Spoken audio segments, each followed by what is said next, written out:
Ladies and gentleman, ಮಧ್ಯಪ್ರಾಚ್ಯ ಪ್ರದೇಶದಲ್ಲಿ ಮತ್ತೊಮ್ಮೆ ಉದ್ವಿಗ್ನ ವಾತಾವರಣ ನಿರ್ಮಾಣ ಆಗ್ತಾ ಇರೋದು ಜಾಗತಿಕ ಮಟ್ಟದಲ್ಲಿ ಕಳವಳಕ್ಕೆ ಕಾರಣವಾಗಿದೆ.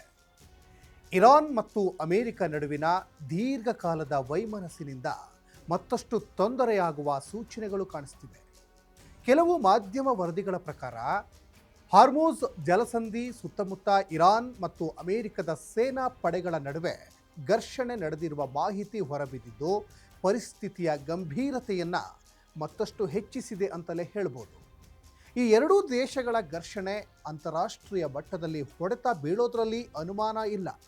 ಹಾಗಾದರೆ ಭಾರತಕ್ಕೆ ಇದರಿಂದ ಏನೆಲ್ಲ ಸಂಕಷ್ಟ ಎದುರಾಗುತ್ತೆ, ವಿಶ್ವಸಂಸ್ಥೆ ಎದುರು ಭಾರತ ಇಟ್ಟ ಬೇಡಿಕೆ ಆದರೂ ಏನು ಅನ್ನೋದನ್ನು ಹೇಳ್ತೀನಿ. ಪೂರ್ತಿ ವಿಡಿಯೋ ನೋಡಿ.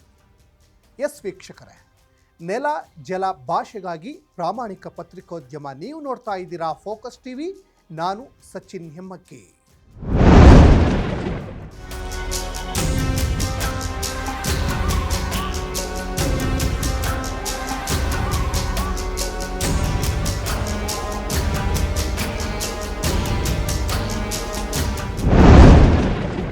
ಹಾರ್ಮುಜ್ ಜಲಸಂಧಿ ವಿಶ್ವದ ಅತ್ಯಂತ ಪ್ರಮುಖ ಸಮುದ್ರ ಮಾರ್ಗಗಳಲ್ಲಿ ಒಂದಾಗಿದೆ.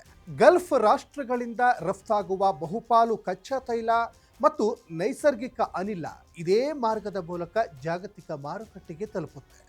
ಹೀಗಾಗಿ ಈ ಪ್ರದೇಶದಲ್ಲಿ ಯಾವುದೇ ರೀತಿಯ ಯುದ್ಧ ಅಥವಾ ಭದ್ರತಾ ಬಿಕ್ಕಟ್ಟು ಉಂಟಾದರೂ ಕೂಡ ಅದರ ಪರಿಣಾಮ ಕೇವಲ ಮಧ್ಯಪ್ರಾಚ್ಯಕ್ಕೆ ಮಾತ್ರ ಸೀಮಿತ ಆಗೋದಿಲ್ಲ. ಜಾಗತಿಕ ಇಂಧನ ಬೆಲೆ, ವ್ಯಾಪಾರ ಮತ್ತು ಆರ್ಥಿಕ ಸ್ಥಿರತೆಯ ಮೇಲೂ ಕೂಡ ಅದು ನೇರ ಪರಿಣಾಮ ಬೀರುತ್ತೆ.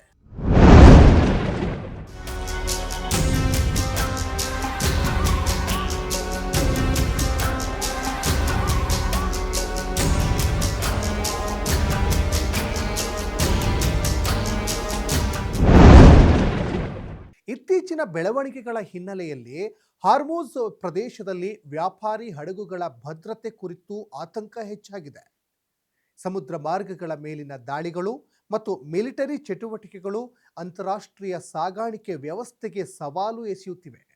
ಇದರ ಪರಿಣಾಮವಾಗಿ ಭಾರತ ಸೇರಿದಂತೆ ಅನೇಕ ದೇಶಗಳು ಪರಿಸ್ಥಿತಿಯನ್ನು ನಿಕಟವಾಗಿ ಗಮನಿಸ್ತಾ ಇವೆ.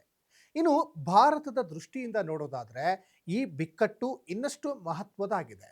ಯಾಕಂದರೆ ಗಲ್ಫ್ ರಾಷ್ಟ್ರಗಳಲ್ಲಿ ಲಕ್ಷಾಂತರ ಭಾರತೀಯರು ಉದ್ಯೋಗ ಮತ್ತು ವ್ಯವಹಾರಕ್ಕಾಗಿ ಅಲ್ಲಿ ನೆಲೆಸಿದ್ದಾರೆ.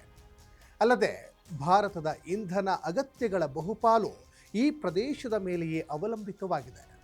ಹೀಗಾಗಿ ಯಾವುದೇ ಸಂಘರ್ಷವು ಭಾರತೀಯರ ಸುರಕ್ಷತೆ, ತೈಲ ಸರಬರಾಜು ಹಾಗೂ ಆರ್ಥಿಕ ಹಿತಾಸಕ್ತಿಗಳ ಮೇಲೆ ಪರಿಣಾಮ ಬೀರಬಹುದಾಗಿದೆ.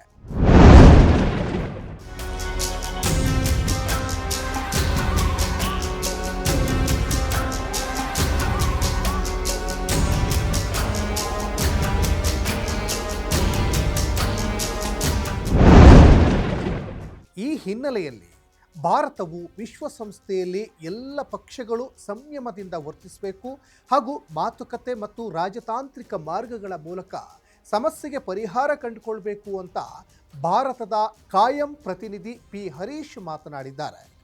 ಇನ್ನು ಹಾರ್ಮುಜ್ ಜಲಸಂಧಿ ಸುತ್ತಲಿನ ಪರಿಸ್ಥಿತಿ ಮತ್ತಷ್ಟು ಹದಗೆಟ್ಟರೆ ಅದು ಜಾಗತಿಕ ಆರ್ಥಿಕತೆ ಮತ್ತು ಇಂಧನ ಮಾರುಕಟ್ಟೆಗೆ ದೊಡ್ಡ ಆಘಾತವಾಗುವ ಸಾಧ್ಯತೆ ಇದೆ.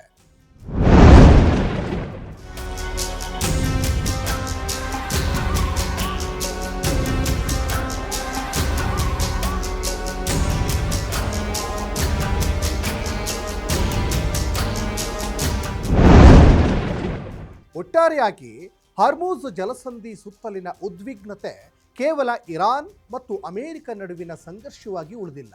ಅದು ಜಾಗತಿಕ ಇಂಧನ ಭದ್ರತೆ, ಅಂತಾರಾಷ್ಟ್ರೀಯ ವ್ಯಾಪಾರ ಹಾಗೂ ವಿಶ್ವ ಆರ್ಥಿಕತೆಯ ಮೇಲೂ ಪರಿಣಾಮ ಬೀರುವ ಗಂಭೀರ ಬೆಳವಣಿಗೆಯಾಗಿದೆ. ಆದ್ದರಿಂದ ಈ ಬಿಕ್ಕಟ್ಟಿಗೆ ಶಾಂತಿಯುತ ಪರಿಹಾರವೇ ಈಗ ವಿಶ್ವದ ಪ್ರಮುಖ ಅಗತ್ಯ ಅಂತ ಹೇಳ್ಬೋದು. ಇದಾಗಿತ್ತು ಈ ಕ್ಷಣದ ಅಪ್ಡೇಟ್ಸ್.